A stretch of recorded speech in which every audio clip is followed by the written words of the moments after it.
Amis du jour, bonjour, c'est Jean-François du Web et la Tortue. Bienvenue dans ce nouvel épisode des Actus de la semaine, le condensé de l'actu social média. C'est parti. Allez, pour changer un peu, on commence par LinkedIn avec une actu cette semaine intéressante. Il va être désormais possible d'ajouter un stickers sur vos photos et vidéos qui sera un lien qui permet de rediriger vers un site web ou une application. Et cela sera présenté de la même manière que les stickers des Reels Instagram. Encore un réseau social qui reprend des fonctionnalités intéressantes d'un de ses concurrents pour la réutiliser chez lui. Allez, pour changer complètement l'ordre, on va passer à YouTube. YouTube qui a annoncé qu'ils allaient étendre leur label musical, ou plutôt leur partenariat de labels musicaux, pour que vous ayez plus de choix de musique lorsque vous créez des vidéos et également des shorts plus particulièrement, vous savez, le TikTok de YouTube. Vous pourrez donc dorénavant utiliser plus de musique quand ces partenariats seront validés, bien entendu. Vous utilisez peut-être YouTube Music, le concurrent de Spotify de chez Google. Eh bien, dorénavant, vous allez pouvoir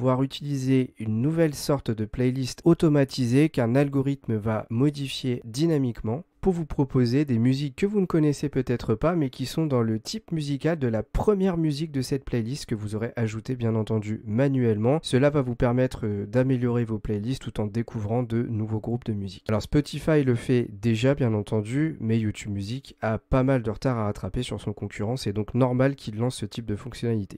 Et pour terminer sur YouTube, eh bien ils sont en train de travailler sur une possibilité future de zoomer sur les vidéos. Alors c'est pas fait et c'est en test, peut-être que ça verra jamais le jour comme beaucoup de fonctionnalités dont je vous parle dans ces podcasts, mais en tout cas sachez que c'est en cours d'essai. Un petit article intéressant sur Clubic parle de WhatsApp dont je voulais vous parler, qui explique la complexité qu'il y a entre sécuriser les messages qui transitent donc sur WhatsApp et la capacité que auraient les autorités à intercepter des messages qui justement sont jugés et doivent être jugés potentiellement, notamment tout ce qui va être contenu criminel, notamment la cybercriminalité pédophile, puisque beaucoup malheureusement d'images circulent sur ce réseau social et bien la contradiction dans tout cela, c'est que la sécurité et le chiffrement qu'il y a sur ces messages donnent moins de capacité à la justice de retrouver, de retracer et de récupérer ces données. Et donc c'est un article très très complexe qui explique malheureusement comment on peut faire quand des pédophiles justement ou des criminels utilisent ce type de réseau pour faire circuler des fichiers comme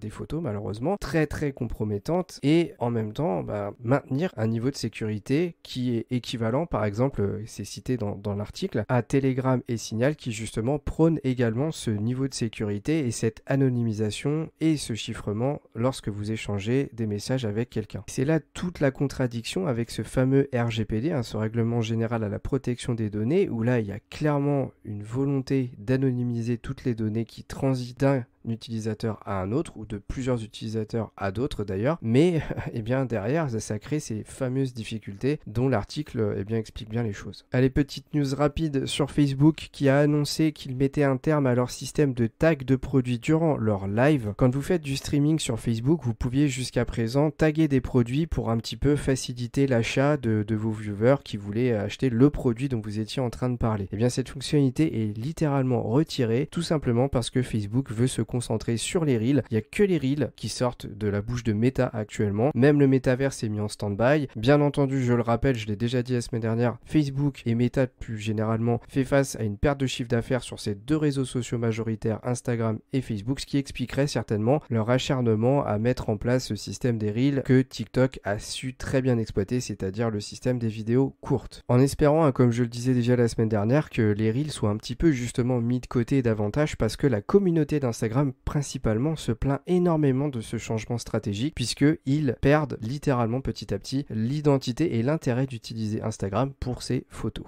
En parlant d'Instagram justement, sachez qu'une astuce est sortie récemment sur certains blogs de réseaux sociaux spécialisés expliquant comment masquer les publication suggérée pendant 30 jours sur le réseau social Instagram. Pour ce faire, c'est très simple. Lorsqu'une publication est précédée de la mention suggestion de publication, une croix doit apparaître dans le coin supérieur droit de la publication. Vous avez juste à cliquer dessus. Une fenêtre va donc apparaître et vous n'aurez plus qu'à sélectionner, masquer temporairement toutes les publications suggérées dans le fil pendant 30 jours et ainsi Instagram vous confirmera l'enregistrement de votre demande. Vous serez donc tranquille pendant un mois. On passe à une actualité TikTok intéressante puisque encore une nouvelle stratégie mise en place par le réseau social, il se lance dans le jeu vidéo puisque vous allez pouvoir dorénavant jouer aux jeux vidéo directement sur l'application et carrément faire du streaming et ainsi l'objectif derrière tout cela sera de concurrencer Twitch. Alors pour info, il était déjà possible de jouer ou plutôt de streamer du jeu vidéo mais via des applications installées sur votre téléphone alors que là ce sera intégré directement au réseau social, c'est là la grande nuance et donc encore une fois le but c'est comme pour la semaine dernière où TikTok avait annoncé se lancer un petit peu dans la concurrence de Spotify, et bien de se lancer dans la concurrence du streaming de jeux vidéo et notamment comme je le disais juste avant Twitch. Allez, on termine avec Twitter